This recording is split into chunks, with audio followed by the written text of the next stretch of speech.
In South Huntsville, one man says this city cares more about protecting this dangerous and violent crocodile or alligator more so than his family or neighborhood safety. He says his dog was attacked and killed by the gator. Hey folks, Dale Jackson here. We have been talking about this story on YellowhammerNews.com, on both of my radio stations, online and everywhere else. It's about the alligator found near Hayes Farm, and the guy involved in this story knows far more than what I've been reading about online, and we have finally got in contact with each other, and I think it's important that we have a conversation with him. He wants to remain anonymous. I completely understand why. I've been reading a bunch of stuff about this, and I'll be honest, I've been incredibly frustrated by what I've been reading from people who essentially are taking the side almost of the alligator over the homeowner. So we're going to allow the homeowner to tell his story, and we'll ask some questions as we go along. So let's bring the homeowner on right now. Take us back to the very beginning here when you realized your dog was missing and why you thought it was an alligator, which turned out to be true. Tell me that story and give as much detail as you can, because there'll be a lot of people who are hearing this for the first time. Well, Dale, first of all, thanks a lot for spending the time on this. We really appreciate it. It's been a tough month. It happened on Memorial Day weekend, and those first couple of weeks were just brutal with the kids, right? So it happened in front of a couple boys. One of them was pretty young, and at first I was just in denial. I expected the city to do something. Kind of was working that route. Some time has gone by now. First of all, it's easier to talk about it. And yeah, I've seen some stories as well. It's probably good to get the story out and maybe hopefully protect some people. So that's where we're at. Anyway, thanks for the time. So the weekend is Saturday, Memorial Day weekend again. I was doing yard work, had the dog in the backyard, boys across the street, literally in our neighborhood with a BB gun against a wall of green. If you've been down here around Grissom, there's some walls of green kind of backed up next to the swamps. The dog was a 2-year-old, incredible shape, hunting dog, bird dog, very well trained. My wife opened the back gate, the dog shot out, saw the boys with a BB gun, went into her hunting mode, ran past them. And, the boys didn't think much of it. She ran right by them into a bush, splashed around for 30 seconds and stopped splashing, literally right on the other side of the bush. Boys were already calling her name, but not frantically. They started calling frantically. My wife ran across the street at about the 40-second mark. No noise. And again, one of the boys is old enough to know that she didn't run away. It was literally right on the other side of the bush, audibly there, with the splashing. He knew where it was. The younger boy kind of had his hopes up, like, no, maybe this or that. When my wife got there, the older boy knew something happened. He was already saying something bad happened. Like he thought, he didn't know. They called me when I got over. I had a gut feeling that had happened. I actually thought, I didn't know, the dog at one point a long time ago was stuck. The dog wouldn't bark at anything, but I don't know what I thought. I got a kayak, went to the other edge of the pond, where you could get in, where there's access to the water, put the kayak in, older boy pushed me in. I paddled about 10 feet and I saw Dale. I saw literally, it looked like the earth moved. Now there at the time, there was one alligator warning sign out here. I grew up in South Texas. I'd seen alligators before. I'd heard they were small. Naively, I heard they're small. This thing was so big. I literally, having grown up deer hunting,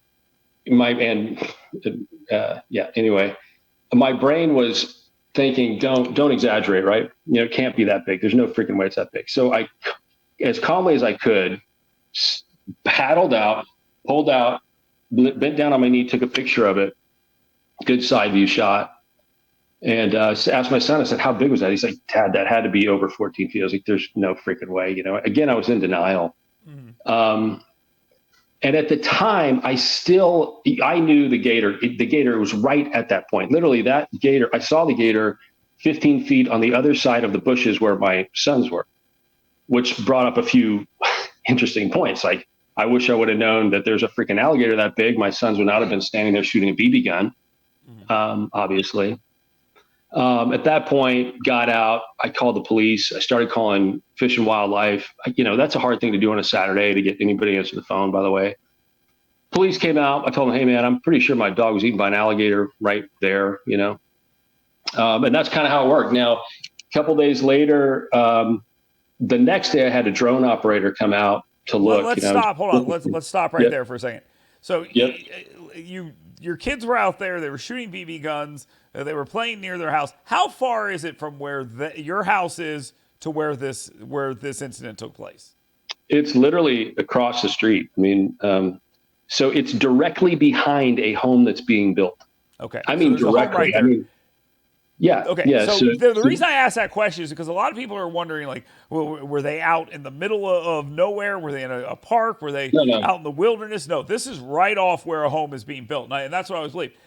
If you're watching this on a stream, some people will hear this on the radio, but if you're watching this online, there are pictures right now of the alligator that you took, and there's another one that you had a drone operator take, and you were about to start that story. But before you do that, the dog, let's talk about the dog for a second. The dog was attacked. The dog was killed. Was the dog devoured? Was the dog just killed? Because the conservation folks... That's a great question. And for let me tell you what well, the conservation folks said, for everyone who's listening. The conservation folks told AL.com that the carcass was never seen.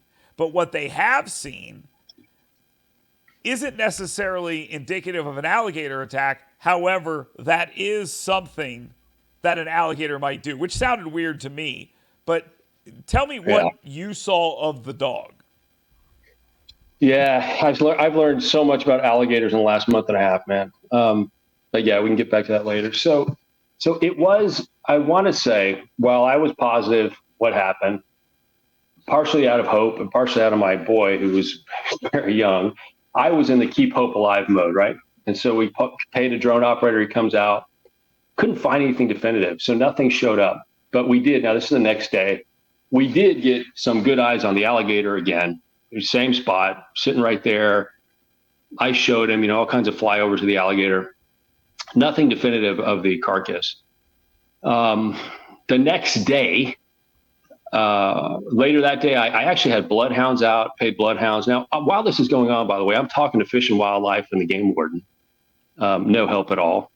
The game warden actually heard I was getting bloodhounds and called me to say, hey, are you getting bloodhounds to go after the game warden? I'm like, dude, no, I don't need, I'm looking for my dog, by the way, but I don't need them to go after the alligator. I know where it is. Why aren't you going after the alligator? Was my question. Anyway, had bloodhounds out. They didn't go anywhere. Circled the pond. By the time they got out, it was late at night that Sunday. The following day, my son had a buddy that came out that saw the carcass. At that point, the gator had moved around. I've learned it was the alligator's kill, so it probably had it underwater. We went back and looked at the drone operator's pictures, and we were able to see the carcass in the original pictures from the Saturday. We just didn't know, once we saw where it was, like the carcass was literally right where the alligator was sitting. And they'll apparently protect their kills, right? If they kill something, they'll sit on top of it and protect it. And they did it with the old lady in South Carolina recently, same exact thing. They killed the alligator they killed an old lady, and it protected the old lady from the EMTs who came to try to help her, and it wouldn't get away from it. So they protect their kills, and we're using the word protect, maybe the wrong word here, but they guard their kills. You're right. So that's it. So sometimes they'll eat a piece of it on the spot. They usually, this is horrible to say, but they usually put the dead body underwater, or they stuff it in something and let it rot, and they come back later and eat it afterward. And that's what they do, especially if it's something large, like a 55-pound golden retriever. In the pictures we had later, you can see that it has been eaten on. I hate to say that on the radio, and I haven't released those pictures. It's tough for me to look at now, honestly. So yeah, so that was, Monday, Tuesday, Wednesday. The whole time I'm freaking calling it Fish and Wild. I'm looking at the gator, right? Daughter has a boyfriend. His friends had come out. Other people had come out from Grissom. All kinds of people have seen it at this point. Total shock. A lot of people have the same responses or response I had. Like, so what in the world is something that big living right behind these houses for? So, at some point during the week, probably Thursday, the gator left, which they're prone to do after when there's high traffic and drones flying over them for a week. And so I think Friday afternoon, might have been Thursday afternoon, Fish and Wildlife did show up. The gator was not exactly where it was in my photos. So they said, hey, all good here. Alligator's gone. And that was it. Now, 2.5 weeks later, I did meet the Fish and Wildlife guy out there who walked me out, and kind of showed me what to look for and some other stuff. What was most interesting about that visit was I told them, I said, look, I've learned a lot about alligators. Most likely it went right over here about 200 yards away where there's tons of gator slides and tracks and everything. It's probably over there. Would you like to go look for it? He was not interested at all. This is the thing that kills me about this. And I hate to interrupt you, but why are they so reluctant to want to see this thing?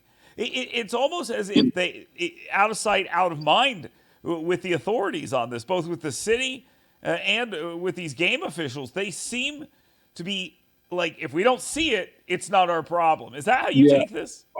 I assure you, Dale, as I'm thinking as you talk, I'm probably being a little bit light on them. I was so shocked at the response or lack of response. I can't even explain it.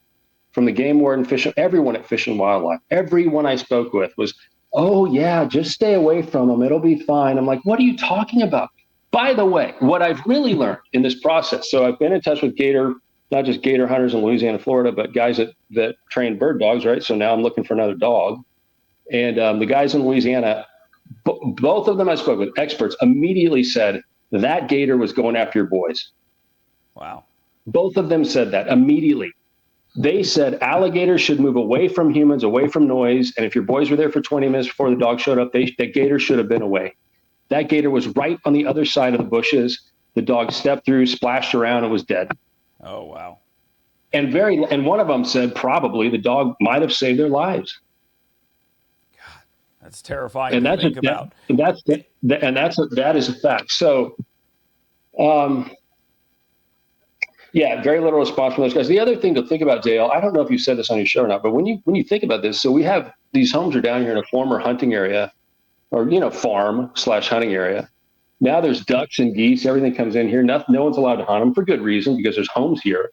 But since no one hunts the alligators, essentially you've created an alligator preserve. You're growing the biggest alligators possible. And the agency or the people charged with proactively controlling this are doing nothing. They don't come out. They don't look. They don't care. Simple. That's it. But they put some more signs out there. Yeah, they put a sign kind of near where it happened, which I guess is okay. Honestly, the signs are a good step. I think they should have people coming out on a regular basis, weekly in the summer, probably monthly throughout the year. A biologist would know what's going on in the pond immediately. They'd know if there's beavers there. This alligator was so easy to see. It was mind-boggling. Literally, like once you got around where you could see the water, you would see it.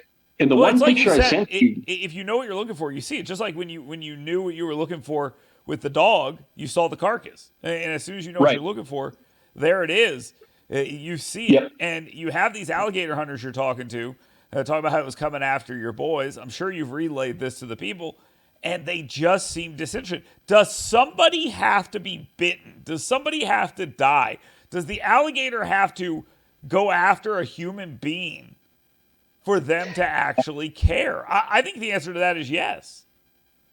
And this sounds even worse, but are they just setting you up to say, yeah, well, it's your fault. We put a sign up, right? That week was so tough.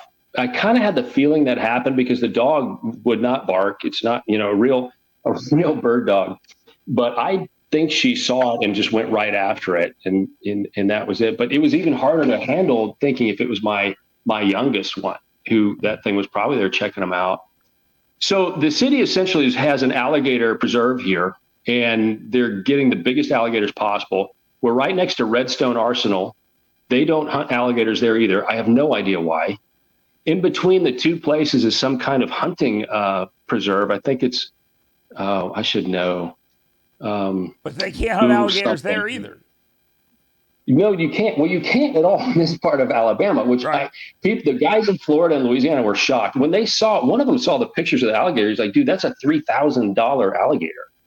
You know, like somebody will come get it immediately. It is shocking. Well, tell him Here's to come another thing up and I'll pay for his gas and he can take it. Well, I will. Well, when I see it next time, I will probably take a picture with it, probably dead, and I will say this, you know, I shot the alligator, probably. The mayor's alligator, whatever, for the Fish and Wildlife Protected alligator. Another thing I learned from Florida and Louisiana, both, is that in both cases, if a mayor or the people that work for him can call in a nuisance tag on a gator and have it removed or killed immediately, like the next day. Yeah, if it's over 4 feet, right? I don't know the size. I don't know if there's a size and or if it's just looking aggressive, you know. So I've heard a lot. Like I didn't read any Reddits or Twitter. Some people said it was pretty rough. I could care less. But I've heard a lot of people make comparisons to Florida. Like, well, I grew up in Florida and we had them down there. There's no comparison because there they have a response plan. They do something. Mm-hmm. So it is the opposite here. When people say, well, in Florida they have them, no. Here they have them and they're protecting them. It is the complete opposite. Yeah. And I can't express that enough. In the one picture I sent you where I saw it from my kayak, in the background of that picture is Grissom High School. It's amazing to me that we're allowing these animals to live here, especially knowing that one has gotten aggressive and went after a dog, killed a dog, but some have suggested in those hunters, and I can tell through your voice that you believe that it was going after your kids. And this thing is huge. Now, you say 15 feet. I don't know. It's hard to judge. I saw the photo you sent me with it next to a car and what the drone tracker and all the other things, what they think. It doesn't matter if it's 8 or 15 or 35. To me, it doesn't matter. You have a gator that is aggressive. Your son's not winning a fight with a 4-foot gator. Okay, that's just a reality, and it's very unfortunate. And like you said, you know, these things are in a perfect situation to grow because they can't be hunted and they can eat to their heart's content because that's how they grow. The only thing that kills these things, they don't die of old age. They die of disease or they die because they can't get enough food. And before it dies from not getting enough food, it's coming up on that bank and it's looking for something. I mean, this is a simple story to understand. Am I wrong? No, I agree with you.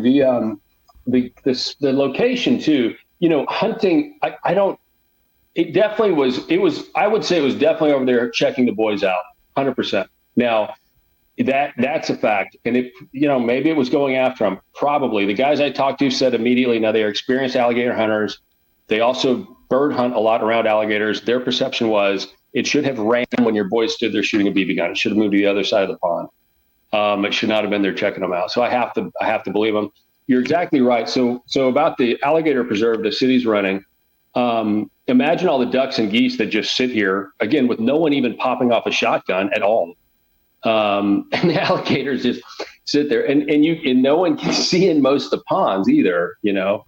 I don't know. There's so many things. So I think the signs are a good step. I think they need weekly, monthly checkups from an actual biologist. I think they need to communicate with the people that live near them when it's a danger time, you know, just like you would on a beach with sharks, right? I mean, whatever, you have flags. I mean, somebody would have known, hey, guys, the 15-foot alligator's back, you know, watch your small dogs.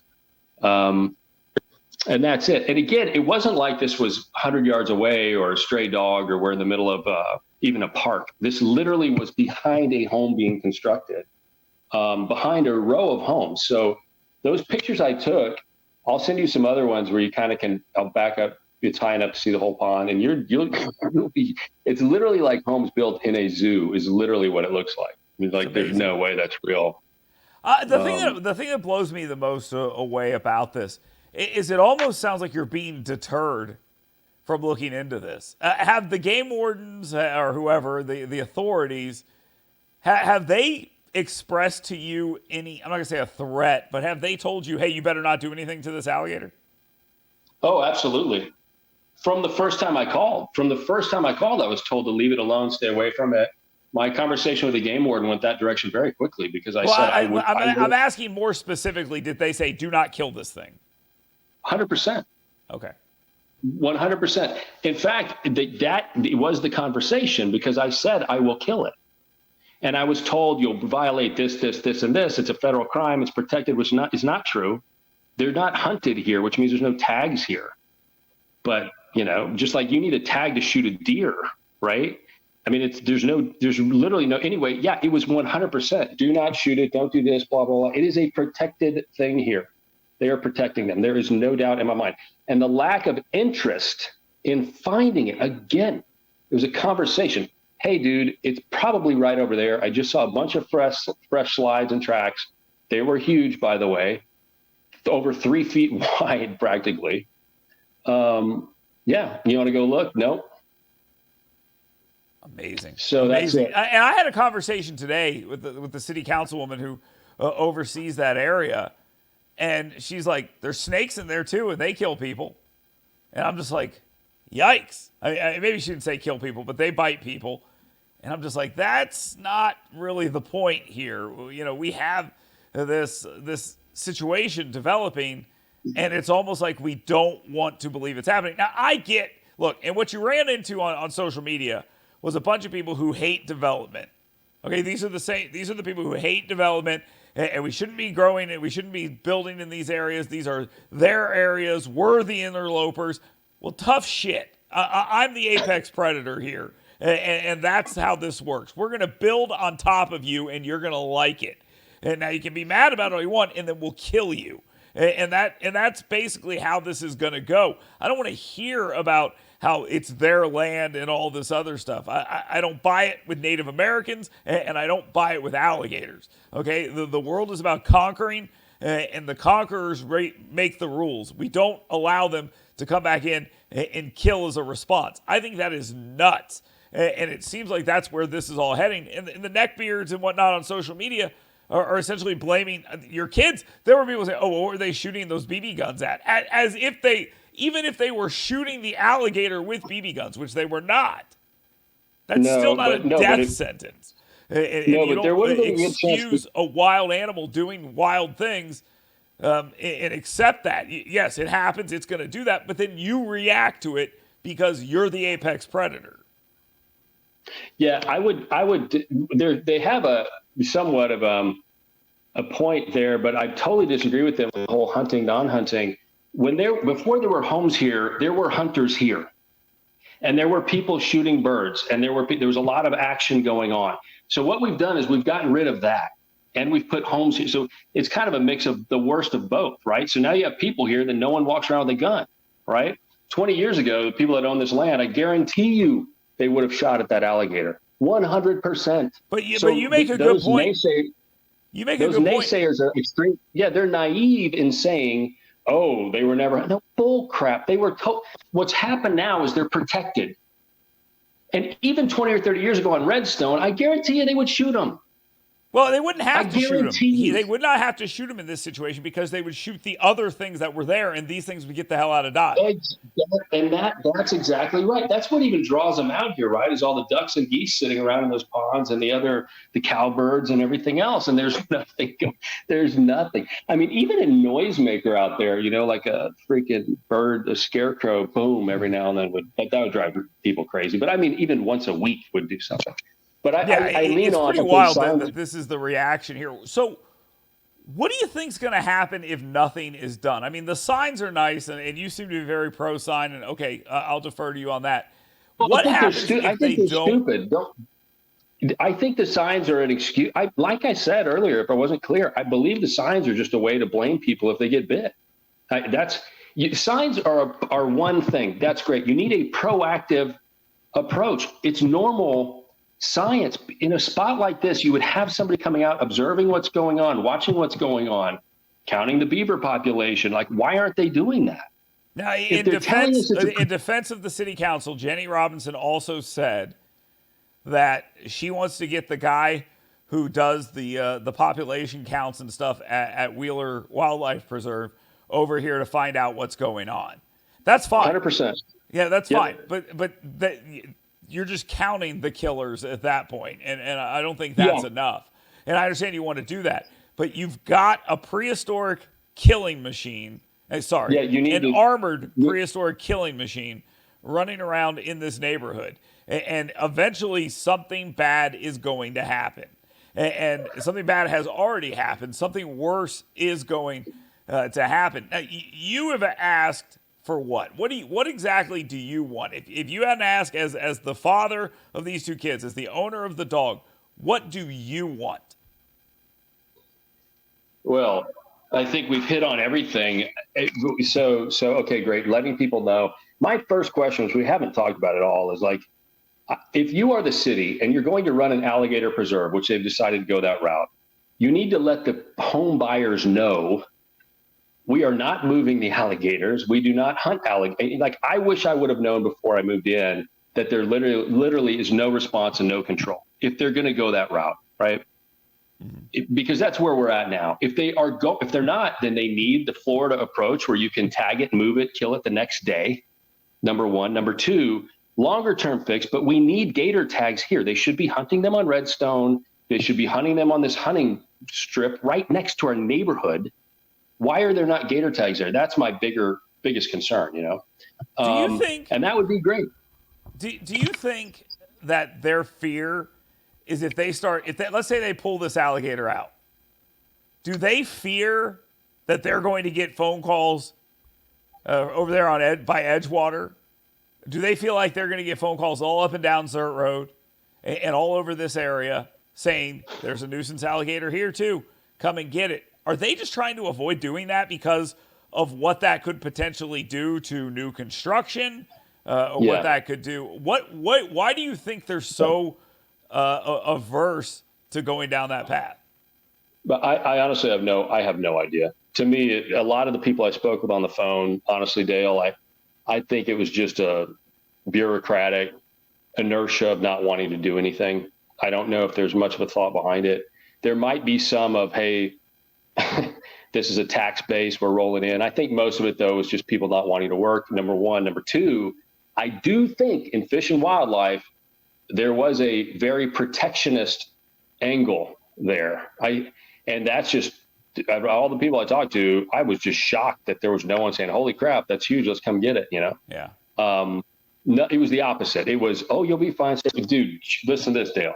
So, the guy finally comes out, we're talking, I'm asking, you want to go look over there? I haven't gotten past that point. And I go, no, I don't want to go look over there. You know what he did do, though? It was really nice. He gave my wife and I a stack of pamphlets on how to live with alligators. Oh, my God. Really? True. I got them. I said, thank you very much. I said, look, I moved here not planning to live with alligators. I kind of thought that, like, there's taxes we pay and somebody would come out and do some proactive control here. Nope, he gave me a freaking pamphlet, man, and I got it. So that's helpful. Amazing. That is amazing. That's the response. And I hate to be hard on the city. I love the city of Huntsville. They have been incredibly proactive, pro-development, pro-quality of life, pro-everything. And on this is like one of the only issues I've ever seen where they have been completely asleep at the switch. And I don't know what the reasoning is and what the justification of that is. It makes zero sense to me that they are so non-responsive to this. And, it's funny. I read the day I found this story, it was apparently a couple weeks after it actually happened, which is blows my mind. A couple weeks after it happened. And then the next day I saw at one of the local TV stations an announcement of new development near Hayes Farm and new stuff. So they're not stopping. Like you said, Grissom is right there. Okay? It's one of the premier high schools in the area. People want to be near that thing, even though it's already over capacity. They want to be there. And they're going to be moving here. They're going to be building stuff, and they're going to continue. And we need a plan. And the lack of a plan, I think, is incredibly troubling and frustrating from a pretty proactive city. And I got to believe it's fear of upsetting developers. And I think it's a fear, like you just said, now this is kind of creeping into my mind now. The conservation folks, well, if you see a bunch of these alligators getting pulled out, we got to protect that area because that's where they are. Yeah. And then development comes to a screeching halt. That last point, I'm completely with you on. But I will tell you, I love Huntsville as well. We really, really do. My feeling is that the city is probably doing all they can, or all they can figure out what to do, and their hands are really tied by the fact that they're a city and Fish and Wildlife is a state entity. And again, I haven't talked to anybody from the city, which is a little bit weird, but that's okay. The folks from Fish and Wildlife, their concern was protecting the alligator. And so if you are in the city, you're kind of like, well, what the heck can we do? You know, we're calling these guys and they said all they can do is go look. They said they went to look and it's not there. Now, that's why I'm trying to close the loop and explain that they didn't come out for a week. And when they did, they only looked at one little spot. So, you know, that's They're it. I mean, that's the whole alligator. story. I mean, they're Team Gator.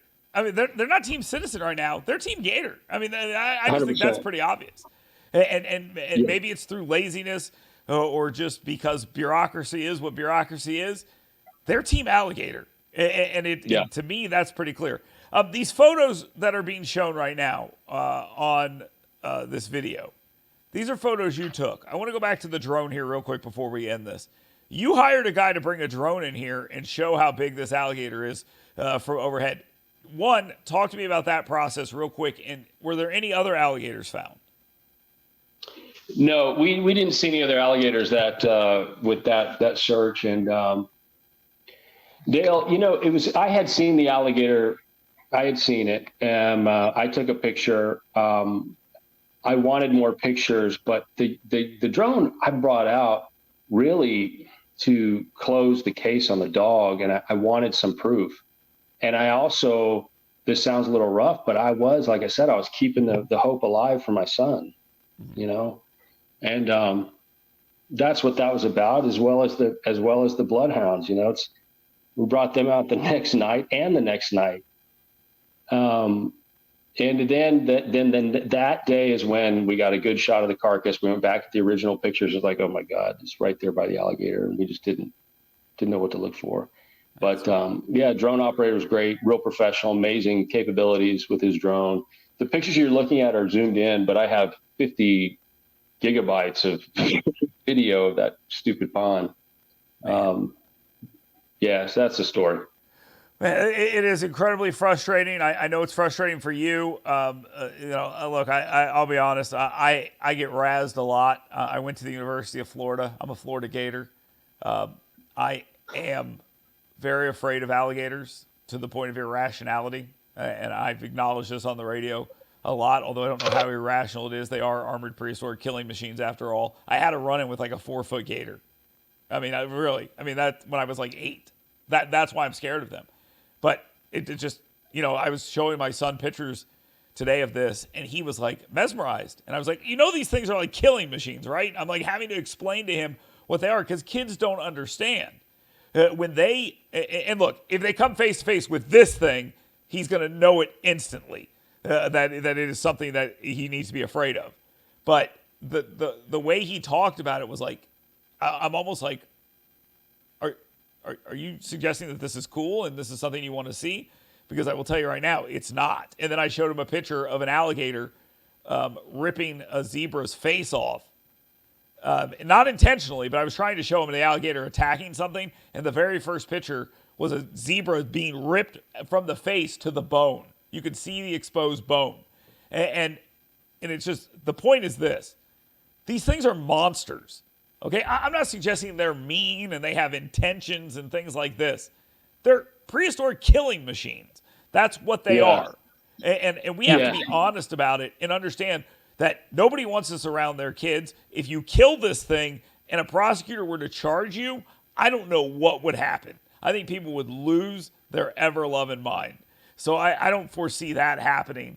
I'm not suggesting you should do that, but I am suggesting that I would donate $500 to your GoFundMe account. The drone pictures that were taken, so I can send you some more as well. And that size of 15 feet came from the drone operator, who's a surveyor. And there's another shot where it's straight, and he cut it and put an Explorer vehicle. But I can show you the whole shot of the pond where you can see it. Now there's a distance between the two, but it's really easy to see how big the thing is. And again, almost as wide as half the car. So when I saw it in person, my breath went away. I could not believe what I was looking at, and just that it was so shocking. It was right there. It was like a National Geographic Africa video.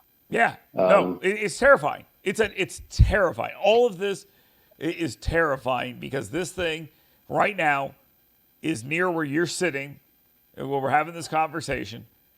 It exists, and there seems to be almost a movement to suggest that it doesn't, and it's not a problem. And I think that's it's true. Pretty clear there's a problem.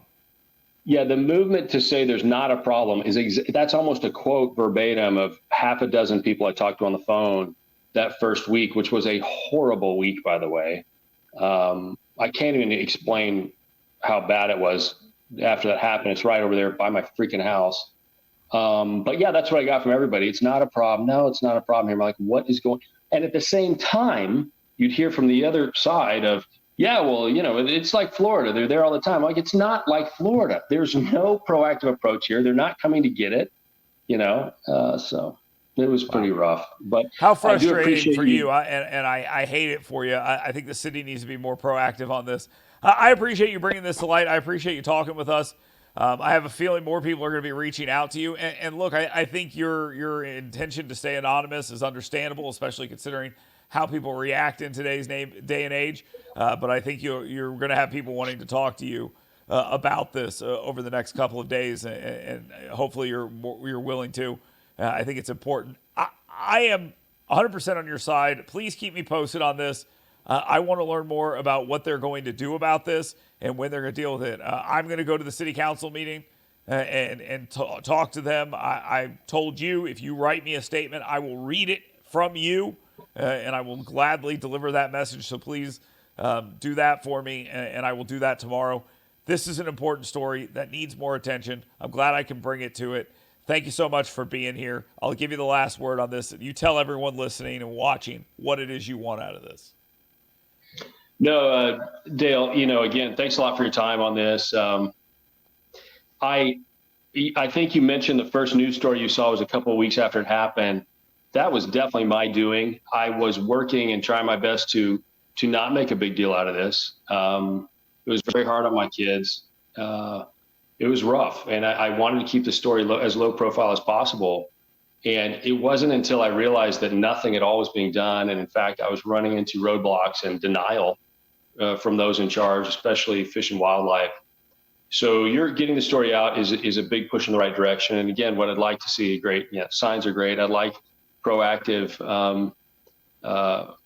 people coming out, looking at the ponds, knowing what's going on with the ponds, letting us know.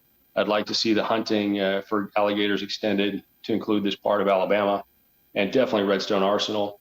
And then in some ways, the shortest pole in the tent is getting the mayor authority to quickly call in on his own authority, a tag to move or kill an alligator. And that is a no-brainer, especially if you are allowing homes to be built in the city's alligator preserve. So again, thank you very much for your time, man. I really appreciate you getting the word out. Absolutely. We'll talk again, I am sure, about this. Thank you, everyone, for watching. It's been a long video like this. Subscribe to the page where you see it, and we'll talk to you here very soon.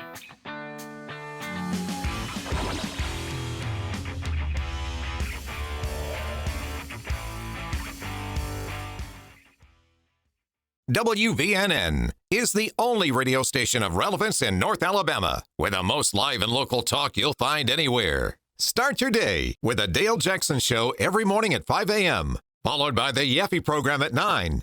Dan Bongino is up at 11. Right Side Radio starts your afternoons at 2. And Mark Levin takes you home at 5 p.m. It's the best news talk anywhere. And it's only on News Talk 770 AM, 92.5 FM, WVNN.